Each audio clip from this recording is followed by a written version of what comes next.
Assalamualaikum warahmatullahi wabarakatuh. Halo teman-teman, perkenalkan kami dari kelompok 12 akan mempresentasikan tentang sistem imunologi. Oke, tak kenal maka tak sayang. Sebelumnya, perkenalkan dulu saya Elsa Yanuar Eka Kusuma sebagai moderator dalam sesi kali ini. Selanjutnya, saya membawa dua teman saya, yaitu ada Kak Meli Farah. Halo Kak Meli. Halo Kak Elsa. Dan ada satu teman lagi, yaitu ada Kak Rizka Aulia. Halo Kak Rizka. Halo Kak Elsa. Nah, udah kenalan nih sama semua teman-teman saya. Selanjutnya langsung aja masuk ke materinya. Untuk Kak Rizka, bisa minta tolong share screen. Baik, ini adalah nama lengkap kita dan beserta NIM-nya. Dan kita berasal dari Politeknik Kesehatan Kemenkes Semarang tahun ajaran 2021-2022. Oke, langsung saja. Teman-teman udah tahu belum sih apa itu imunologi? Nah, buat kalian yang kepengen paham tentang imunologi, kalian bisa tonton dan simak video ini sampai habis. Next slide. Dalam pembuatan materi ini, kita berpedoman pada situs-situs yang terpercaya pada yang tertera seperti berikut. Oke, next slide. Untuk Kariska, waktu dan tempat dipersilakan. Nah, di sini saya akan menjelaskan tentang apa itu imunologi. Imunologi adalah sebuah ilmu yang mempelajari sistem imunitas pada seseorang dan sistem respon imun terhadap agen penginfeksi. Imunitas sendiri mempunyai arti, yaitu daya resistensi tubuh terhadap penyakit, terutama penyakit yang dapat menginfeksi. Sistem imunitas sendiri yaitu merupakan gabungan sel, molekul, dan jaringan yang berperan dalam resistensi terhadap infeksi. Di sini saya akan menjelaskan sedikit tentang sejarah imunologi, yaitu yang pertama itu oleh seorang tokoh yang bernama Edward Jenner pada tahun 1796. Dia menggunakan virus Cowpox vaccinisa untuk menginduksi kekebalan tubuh terhadap virus smallpox pada manusia. Dan ada tokoh lagi yang bernama Alois Pasteur pada tahun 1872 sampai 1895 yang menemukan vaksin kolera, Vibrio cholerae, dan rabies, Rhabdovirus nigribus, dan RNA virus. Yang ketiga yaitu Robert Koch pada tahun 1843 sampai 1910 yang membuktikan bahwa penyebab penyakit antraks dan tuberkulosis adalah bakteri. Selanjutnya dapat bisa dilihat di slide berikut. Proses imunitas sendiri akan menghasilkan sebuah respon imun.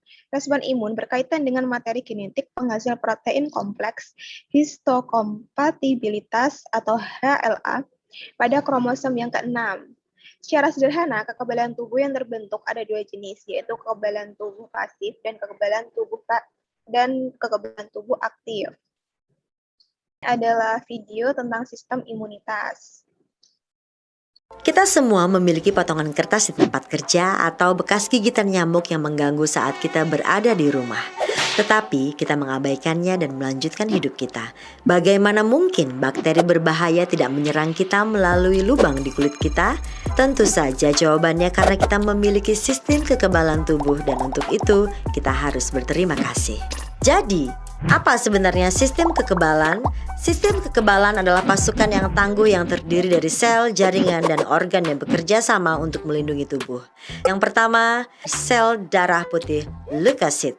Leukosit beredar melalui tubuh melalui berbagai pembuluh darah kita, memastikan bahwa tidak ada pengunjung yang tidak diinginkan yang dapat mempengaruhi tubuh kita.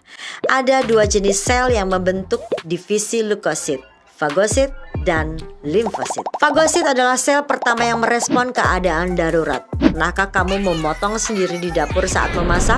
Celah di kulit ini merupakan pintu gerbang yang sempurna bagi kuman dan bakteri berbahaya untuk memasuki tubuhmu.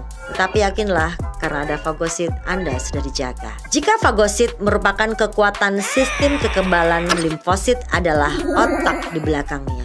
Limfosit adalah sel yang memungkinkan tubuh untuk mengingat dan mengenali penyusup sebelumnya dan membantu tubuh menghancurkan mereka. Tentara sistem kekebalan unit limfosit terbuat dari dua jenis tentara, limfosit B dan limfosit T.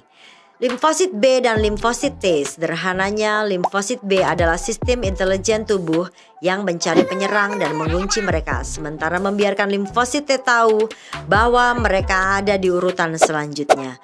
Limfosit T berperang melawan sasaran penjajah.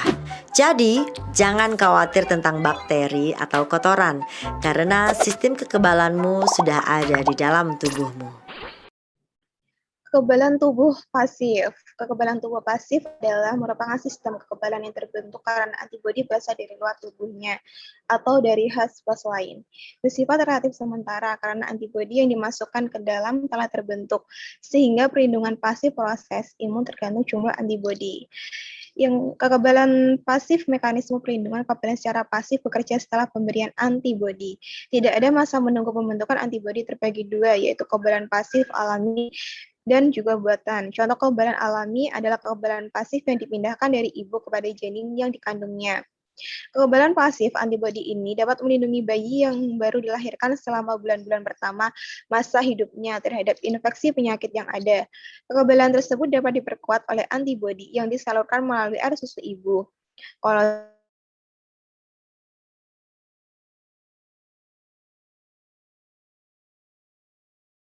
bulan. Kekebalan tubuh aktif. Kekebalan tubuh aktif merupakan keadaan imunitas yang terjadi dalam tubuh seseorang setelah kontak secara efektif dengan antigen asing, misalnya kuman, produk kuman, protein asing. Secara aktif, tubuh menghasilkan antibodi serta sel-sel tubuh. Belajar bereaksi terhadap benda asing secara aktif pula. Kekebalan aktif antibodi pada kekebalan aktif peranannya terbatas hanya pada infeksi kuman yang bersifat invasif, di mana imunisasi pasif jarang berguna pada jenis penyakit ini. Kekebalan aktif ini terbentuk secara lambat dan akan melindungi terhadap penyakit yang bersangkutan selama berbulan-bulan atau bahkan bertahun-tahun. Kekebalan aktif itu dibagi menjadi dua, yaitu kekebalan aktif alami dan buatan. Kekebalan aktif alami sendiri itu adalah proses kekebalan karena adanya infeksi zat asing. Sedangkan kekebalan buatan itu adalah kekebalan yang terbentuk karena tubuh menerima antigen yang telah dilemahkan sehingga menstimulasi tubuh untuk membentuk antibodi terhadap antigen tersebut. Berdasarkan zat imun yang dibentuknya, kekebalan aktif terbagi menjadi dua, yaitu kekebalan humoral dan kekebalan seluler. Kekebalan humoral adalah kekebalan dengan membentuk antibodi secara aktif terhadap antigen sehingga menimbulkan resistensi dengan cara menetralisir toksin. Sedangkan kekebalan tubuh akan menahan kemampuan infektif kuman atau virus dengan mengaglutinasi kuman sehingga mudah difagositase dan menggabungkan kuman dengan antigen permukaan. Kekebalan aktif seluler yaitu kekebalan yang diatur oleh sel limfosit timus atau sel T dengan cara mengenali benda-benda asing dan kemudian dirusak secara sitosolik. Proses tersebut akan mengaktifkan sel makrofag yang bersifat fagositik dan merusak sel antigen. Sistem imun pada dasarnya dibagi menjadi dua, yaitu sistem imun non-spesifik. Fisik atau mekaniknya yaitu kulit, selaput lendir, silia, batuk, bersin. Sistem imun yang larut itu contohnya biokimia, asam lambung, lisozim, laktoferin, asam neureminik, dan lain-lain. Yang humoral itu komplement, inferon, C-reaktif protein, CRP. Yang seluler, fagosif, mononuklear, PM.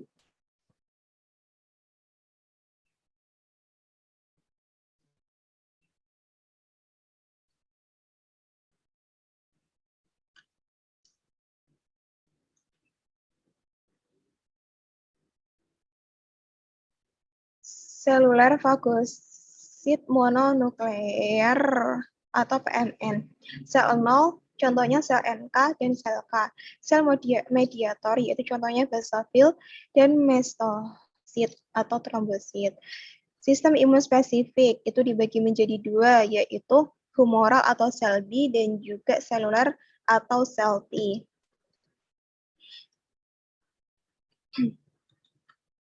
Perbedaan sifat respon imun spesifik dan non-spesifik.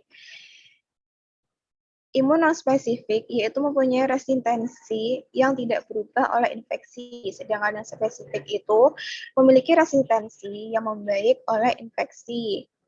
Sedangkan yang non-spesifik itu mempunyai spesifitas umumnya efektif terhadap semua mikroorganisme, sedangkan yang spesifik itu hanya untuk mikroorganisme yang sudah mesensitisasi sebelumnya. Sel non-spesifik memiliki sel yang penting, yaitu fagosit, sel NK, dan sel K, sedangkan spesifik itu mempunyai sel yang penting, yaitu limfosit. Non-spesifik sendiri itu mempunyai molekul yang penting, yaitu lisosim, komplement interferon, sedangkan spesifik itu mempunyai antibodi dan sitokin. Komplement yang larut di dalam non-spesifik itu peptida, antimikrobal, dan protein, sedangkan yang larut di dalam spesifik itu adalah antibodi. Sedangkan non-spesifik itu mempunyai respon tem yang selalu siap, sedangkan yang spesifik itu tidak siap sampai terpanjang alergen. Sistem imun non-spesifik, yaitu adalah pertahanan tubuh terdepan dalam menghadapi serangan mikroorganisme, respon langsung terhadap antigen. Disebut non-spesifik karena tidak ditujukan terhadap mikroorganisme tertentu, telah ada dan siap berfungsi sejak lahir.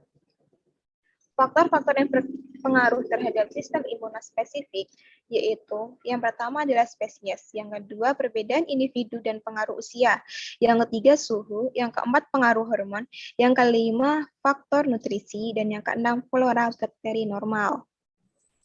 Baik, terima kasih untuk Kak Rizka. Sekarang giliran Kak Meli. Oke, makasih Kak Elsa. Imun non-spesifik. Sel imun non-spesifik memiliki beberapa sel. Yang pertama adalah sel fagosit.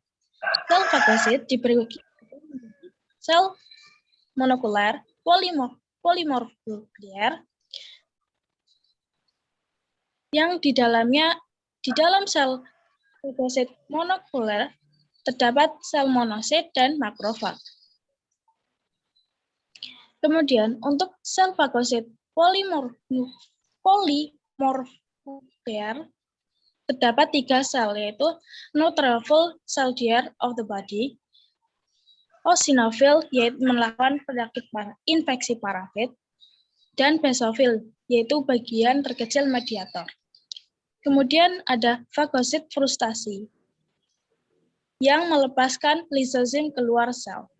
Kandungan sel fagosit ada lisosom, fagolisosom, dan granul, yang penjelasannya dapat dibaca di dalam video. Kemudian sel lisosim adalah sel yang mencerna ikatan proteoglikon dalam dinding bakteri gram positif. Memiliki beberapa kandungan di dalamnya, yaitu protein kationik yang merusak lapisan lipid bagian luar bakteri gram negatif, ada defensif yaitu sitotoksik yang bersifat antibakterial, dan antimikotik. Kemudian ada lactoferrin yang mengikat zat besi yang esensial untuk bakteri. Bisa di next slide, Kak.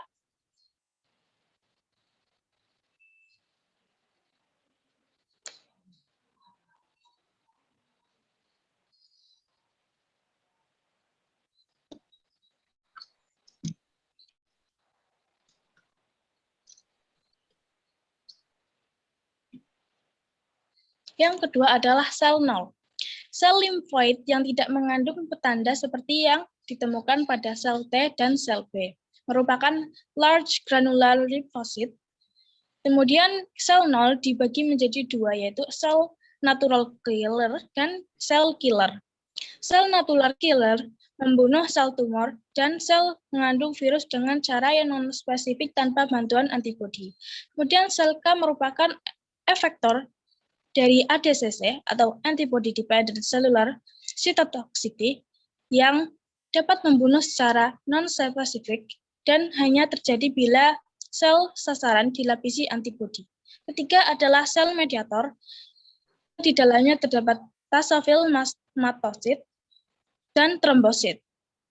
Basophil mastofit merupakan mediator yang dapat meningkatkan permeabilitas kapiler dan respon informasi serta mengerutkan otot polos dan otot poros bronkus.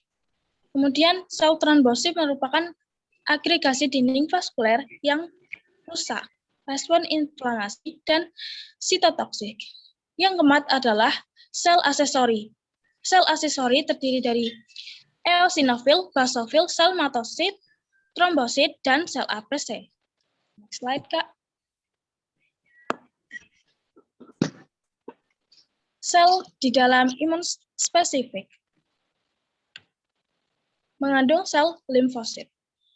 Sel limfosit berperan penting dalam sistem imun yang terdiri atas sel limfosit, non-sel limfosit seperti dendritic cell, makrofag, dan epithelial cell. Kemudian organ limfosit dibagi menjadi organ primer dan sekunder. Organ primer terdiri dari thymus, bursa fabricus, bone marrow produksi, dan maturasi awal-awal sel limfosit. Maturasi sel limfosit T, kemudian thymus, dan maturasi. Sel limfosit B terdiri dari bone marrow dan atau bursa fabricius. Yang kedua adalah sel sekunder, terdiri dari lymph nodes, lien, tonsil, mouth, gall yang menangkap antigen, kemudian menjadi tempat umumnya respon imun dimulai, yang memberikan sinyal untuk meresirkulasi limfosit. Kemudian organ limfosit memiliki fungsi yaitu untuk memproduksi dan maturasi sel-sel limfosit, inisiasi respon umum, dan menjaga keberlangsungan respon imun.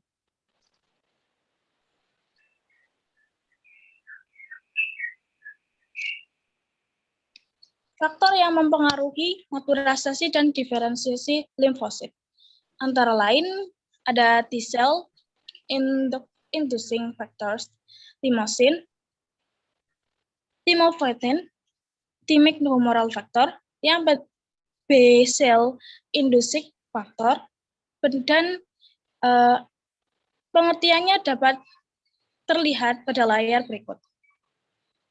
Kemudian penanda permukaan pada T-cell antara lain ada CD3, 4, 8, 7, 5, 11, dan TCR-T, kemudian ada TCR2. Penjelasannya ada pada layar berikut.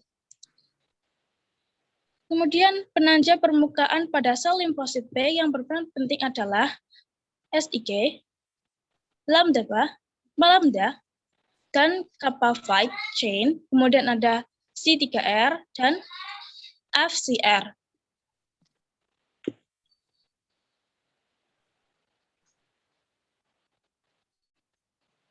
Bisa di next slide, Kak.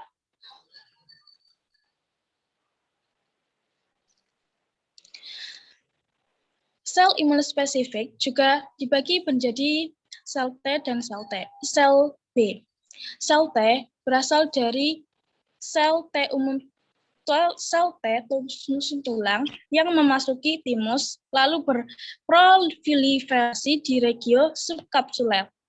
Sel asal itu adalah CD4 dan CD8 yang terdiri dari berbagai substrat yang dapat dibaca pada layar berikut. Fungsi sel T adalah untuk membantu sel B dalam memproduksi antibodi dan kemudian mengenal dan menghancurkan sel yang terinfeksi virus. Juga untuk mengaktifkan makrofag dan fagositis. Kemudian mengontrol ambang dan kualitas sistem imun. Sel B memiliki perkembangan di dalam sumsum tulang yang adalah antigen independen, tetapi perkembangan selanjutnya memerlukan rangsangan dari antigen. Fungsi dari sel B adalah untuk memproduksi antibodi atas pengaruh sel T, yaitu perkembangan sel B dalam sumsum tulang adalah antigen independen, tetap berkembang selanjutnya memerlukan rangsangan dari antigen. Fungsi utama sel B adalah untuk memproduksi antibodi atas pengaruh sel T. Sel B bereksplorasi dan berdiferensiasi menjadi sel plasma yang membentuk IgD yang spesifik. Selain ini, aku punya nih sedikit skema dari sistem imun. T limfosit. yang dimatangkan di dalam timus dan bersirkulasi dalam darah. Setelah itu menandai antigen dan dapat menghancurkan antigen asing dan serta berperan sebagai sel mediated immunity atau imunitas seluler dengan mengatur dan mengkoordinasi respon imun secara keseluruhan. Sel T bergantung pada molekul permukaan sel T, yaitu major histocompatibility, yaitu kompleks MSC yang membantu untuk mengenali fragmentasi antigen. Sel T terdiri dari dua jenis, yaitu sel T helper dan sel T sitotoksik, yang memiliki peran tersendiri dalam sistem imunitas. Antibodi. Nah, antibodi ini terdiri dari beberapa ya teman-teman. Antibodi ini disebut juga imunoglobulin I atau IG, merupakan kelompok glikoprotein yang terdapat dalam serum dan dihasilkan oleh sel B limfosit antigen yang masuk dalam tubuh. Dan antibodi ini merupakan pemicu respon imun dan berinteraksi dengan antibodi sel T dan aktif, bersifat non-kovalen dan sangat spesifik. Antibodi dapat disebarkan secara eksitosis dalam pembentukan plasma dan cairan sekresi, serta sel reseptor B antigen yang spesifik. Antibodi dalam plasma berikatan dengan reseptor spesifik imunoglobulin. Antibodi yang diproduksi oleh sel B merupakan penanda spesifik untuk target proses kimia. Setiap antibodi akan memilih antigen yang sesuai untuk dihancurkan. Ikatan antibodi dengan antigen. Nah, untuk mengaktifkan komplement yang bersirkulasi secara non-aktif di dalam darah, komponen tersebut akan menghancurkan antigen asing untuk dikeluarkan dari tubuh. Beberapa tipe antibodi dapat mencegahnya masuk virus ke dalam sel. Nah, untuk bentuk-bentuk antibodi itu apa aja sih? Untuk bentuk antibodi itu memiliki 4 jenis, yaitu ada yang terdiri dari rantai panjang yang mengandung 1 dominan variabel atau EVA dan 4 domain konstan. Ada C1, C2, C3, dan C4 dan tergantung pada kelas atau isotipe antibodi serta memiliki batang rantai karbon Fc system region. Rantai panjang terdiri dari 2 rantai, yaitu rantai berat atau heavy chain dan rantai ringan atau light chain. Pada ujung kedua rantai tersebut terdapat daerah antigen binding site atau FAB, tempatnya melekat antigen pada antibodi. Pada pangkal rantai panjang di antara kedua rantai tersebut dapat Hingen region atau memudahkan pergerakan lengan lab. Hal tersebut dapat menyebabkan lengan membuka dan menutup dan dapat mengikat 2 antigen. Lanjut. Nah, jenis-jenis antibodi nih, jenis-jenis antibodi ini terdiri dari 5 kelas, yaitu ada IgG, IgA, IgM, IgE, dan IgG. Dan kelas antibodi ini yang terdiri dari IgD, IgE, dan IgG terbentuk dari struktur tunggal, sedangkan IgA mengandung 2 atau 3 unit rantai panjang, dan IgM terdiri dari 5 unit yang dihubungkan oleh 2 disfrida. Untuk antibodi klasifikasi ini ada 5 nih. Seperti yang tertera pada berikut. Antibodi IgG dibagi menjadi 4, yaitu disebut juga dengan isotip, yaitu IgG1, IgG2, IgG3, dan IgG4. IgG merupakan molekul terbanyak dalam respons sistem imun. Jumlahnya itu sekitar 75% dari total imunoglobulin. Imunoglobulin G paling banyak ditemukan dalam sumsum tulang belakang, darah, limfa, dan cairan peritoneal. IgG mempunyai waktu paruh sekitar 23 hari dan merupakan imunitas yang baik sebagai serum transfer. Berperan dapat mengaglutinasi antigen yang tidak larut serta merupakan molekul yang dapat melewati plasenta. Antibodi GA. Imunoglobulin A atau IgA adalah antibodi sekretory ditemukan dalam salvia, keringat, air mata, cairan mukosa, susu, cairan lambung, dan sebagainya. Fungsi dari imunoglobulin A ini adalah mencegah kuman patogen menyerang permukaan sel mukosa. Bersifat dengan kondisinya sebagai ilisozim yang ada dalam cairan sekretory yang mengandung IgA. IgA bersifat antiviral dan glutenin yang efektif. Antibodi IgD, imunoglobulin D, IgD berjumlah sedikit dalam serum. Berperan sebagai molekul penanda pada permukaan sel B matang. IgD dibentuk bersama dengan IgM oleh sel B normal. Sel B membentuk IgD dan IgM karena untuk membedakan unit dari RNA. Antibodi IgE. Imunoglobulin E atau IgE ditemukan sedikit dalam serum berkaitan dengan massa sel dan basophil secara efektif, tetap kurang efektif dengan eosinofil. IgE berkaitan pada reseptor VC pada sel-sel tersebut. Adanya antigen yang spesifik untuk IgE, maka terjadi reaksi silang untuk memacu granulasi dan pembebasan histamin dan komponen lainnya sehingga menyebabkan reaksi anafilaksis atau IgE sangat berguna untuk melawan parasit. Yang kemudian antibodi IgM atau imunoglobulin M ditemukan pada permukaan sel B yang matang. IgM mempunyai waktu paruh sekitar 5 hari, berbentuk pentamer dengan 5 valensi dan hanya dibentuk saat fetus. Peningkatan jumlah IgM terjadi karena adanya infeksi baru atau adanya antigen atau imunisasi atau vaksinasi. IgM dibentuk setelah terbentuk T-independent antigen dan setelah imunisasi dengan T-independent antigen. Kemudian proses respon imun seluler. Aktivitas sel limfosit T mempunyai dua peranan dalam sistem kekebalan, yaitu sebagai regulator yang merangsang respon sistem kerjasama di antara beberapa sel imun dan sebagai mediated response imun. Sel T helper memiliki molekul CD4 yang akan menstimulasi sel T sitotoksik dan sel makrofag yang mempengaruhi sel B membentuk antibodi yang diperlukan. Aktivitas T helper. Aktivitas dari T helper terjadi ketika antigen masuk dan difagosit oleh sel makrofag sehingga terbentuk fragmen antigen yang akan berkombinasi dengan protein MHC kelas 11 pada permukaan sel makrofag. Kombinasi antigen protein tersebut mempengaruhi sel T helper menjadi aktif. Reseptor yang bersirkulasi dalam darah akan mengaktifkan sel T sitotoksik sehingga sitotoksik akan menyerang sel yang terinfeksi tersebut dan menghancurkannya. Aktivitas sel B dengan fragmen antigen yang diikat oleh protein MHC kelas 2 pada permukaannya. Sel merupakan reseptor untuk mengangkat antigen dengan memfagositosis antigen. Ikatan tersebut akan mengangkat sel T helper aktif dan menstimulasi terjadinya transformasi dari sel B menjadi sel plasma yang akan mengekspresi antibodi. Setelah antigen masuk dalam tubuh, maka sel T helper akan memberi peringatan pada sel B untuk bertransformasi menjadi plasma. Plasma sel akan mensintesis molekul antibodi atau imunoglobulin yang dapat bereaksi terhadap antigen. Baik, pertahanan fisik dan mekanik.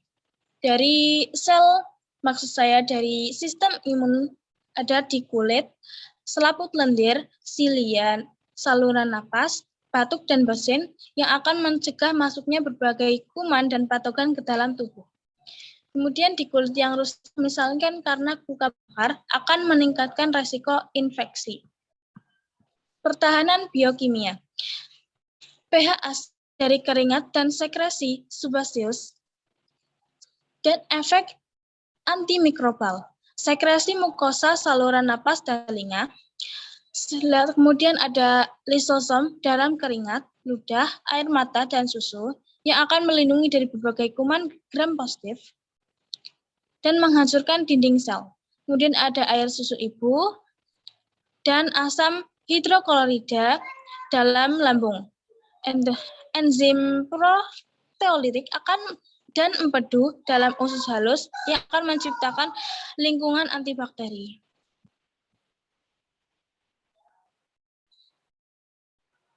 Pertahanan humoral mempunyai bagian-bagian yaitu komplement yang fungsi dari komplement adalah untuk menghancurkan sel membran banyak bakteri atau lisis atau rusak. 2. Melepas bahan kemotaktik yang mengarahkan makrofag ke tempat bakteri atau hemotaksis. Yang ketiga adalah mengendap pada permukaan bakteri sehingga memudahkan makrofag untuk mengenal lalu memakannya. Kemudian larut dalam keadaan non aktif Dan jalur aktivasi ini sering pula disertai dengan kerusakan jaringan. Next slide, Kak. Berbagai mediator yang dilepas pada waktu komplement diaktifkan tertera pada layar berikut dari C1QRS yang meningkatkan permeabilitas kapiler hingga C8-9 yang ikut diaktifkan melepas sitosisin yang dapat menghancurkan sel. Anafilotoksin adalah bahan dengan berat molekul kecil yang dapat menimbulkan degranulasi maltosit atau basofil dan pelepasan histamin. Histamin menunjukkan permeabilitas vaskular dan kontraksi otot polos dan yang menimbulkan gejala-gejala yang ditemukan pada reaksi alergi. Kemudian, P akan menunjukkan permeabilitas vaskular yang menimbulkan edema, yaitu akumulasi cairan antibodi dan komponen dalam jaringan yang menunjukkan lagi perpasan anafilotoksin dan memperluas reaksi.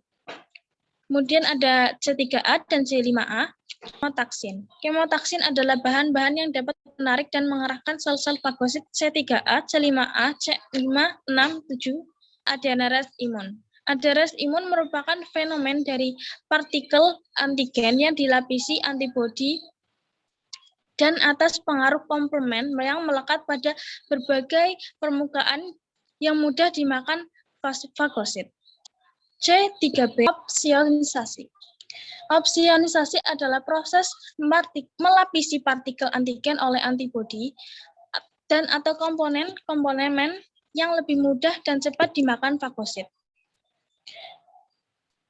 Opsionin adalah molekul yang dapat diikat oleh partikel yang harus difagositir oleh reseptor fagosit sehingga merupakan jembatan antara dua protein reaktif tersebut dan dari C3B dan C4B. Nah, untuk aktivasi komplement itu ada dari C1, Ki, dengan diaktifkannya komplement pertama yang membutuhkan IgG1, IgG2, IgG3, dan IgM. Dan diteruskan hingga sampai ke membran attack komplement atau MAG sehingga membentuk lisis. Aktivasi komplement melalui jalur klasik. IgM dan IgG1, IgG2, IgG3 itu membentuk komplement imun dengan antigen. Jalur klasik melibatkan C1 sampai C9 dan diaktifkan secara beruntun. Produk yang dihasilkan menjadi katalisator dalam reaksi berikutnya. Nah, ada jalur alternatif. Aktivasi komplikasi melalui jalur alternatif ini tanpa melalui 3 reaksi pertama pada jalur klasik, yaitu tanpa melalui C1, C4, dan C2. IgA1, IgA2, dan IgG4, faktor nefritik dan mengaktifkan komplement melalui jalur alternatif. Jalur ini CB3 mengikat faktor B, yaitu C3BB, C3BB mengikat faktor D sehingga C3BBD. C3BBD distabilkan oleh properdin. Untuk pertahanan humoral yang kedua ada interferon. Interferon atau IFN adalah suatu glikoprotein yang dihasilkan oleh berbagai sel tubuh yang mengandung nukleus dan dilepas sebagai respon terhadap infeksi virus. Sifat antivirus menginduksi sel-sel sekitar sel yang terinfeksi menjadi resisten terhadap virus. Selain itu, IFN juga mengaktifkan sel NK atau natural killer. Berikut ada contoh video hubungkan penyakit yang berhubungan dengan imunologi, yaitu ada video HIV atau AIDS. Kita sudah sering mendengar tentang HIV/AIDS, penyakit yang menular lewat hubungan seksual, kontak dengan cairan tubuh, kontak darah, dan ASI ini menjadi ketakutan sendiri dalam masyarakat sehingga orang dengan HIV seringkali dijauhi dan direndahkan. Terdapat stigma tertentu di mana seseorang yang terdiagnosis HIV sama saja dengan divonis mati. Tetapi, apakah benar demikian?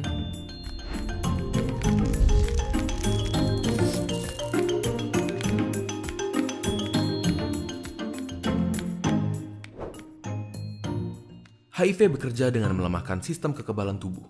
Virus ini bekerja perlahan dan sulit untuk mendeteksi gejala awalnya, dan hanya dapat diketahui dengan tes laboratorium pada tahap awalnya. Semula, gejala yang hanya berupa demam, keringat malam, sariawan, dan dapat dibilang seperti gejala flu, merupakan fase pertama dari infeksi HIV. Pada fase kedua, virus berkembang biak secara perlahan tanpa memberikan gejala sama sekali. Rata-rata infeksi HIV berkembang menjadi AIDS, Acquired Immunodeficiency Syndrome, yaitu fase ketiga di mana kekebalan tubuh sangatlah lemah sehingga kuman yang ada di sekitar kita dapat dengan mudah masuk ke tubuh tanpa perlawanan yang berarti. AIDS rata-rata terjadi setelah 10 tahun terinfeksi HIV. Lalu, apa yang bisa kita lakukan untuk mengatasinya? Obat antiretroviral sebagai pengobatan HIV tidak menyembuhkan penderita, namun mencegah pertumbuhan virus dalam tubuh. Dengan terkontrolnya jumlah virus, maka sistem kekebalan tubuh akan terlindungi dan menghindari perkembangan HIV menjadi AIDS. Sejak adanya obat ini, harapan hidup penderita HIV dapat menjadi sama dengan orang normal jika mereka terdiagnosis tepat waktu, serta mengikuti pengobatan dan kontrol yang teratur. Salah satu contoh pasien HIV yang terkenal adalah Magic Johnson, pemain basket asal Amerika Serikat. Dia mengaku terjangkit HIV pada tahun 1991.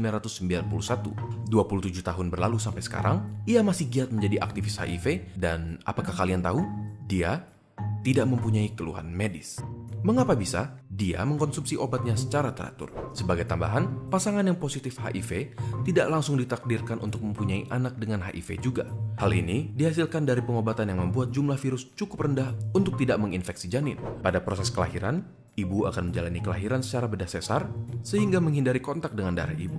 Setelah itu, bayi yang baru lahir akan diberikan antiretroviral therapy untuk mencegah kemungkinan virus yang masuk saat kelahiran. Hasilnya, dalam situasi seperti ini, kesempatan bayi untuk tertular HIV dari orang tuanya diperkirakan kurang dari 1 dari 100. Memang kesetiaan berobat adalah kunci untuk menghindari perkembangan infeksi HIV menjadi AIDS. Tetapi, stigma sosial yang ada menghalangi keberanian penderita untuk datang berobat rutin.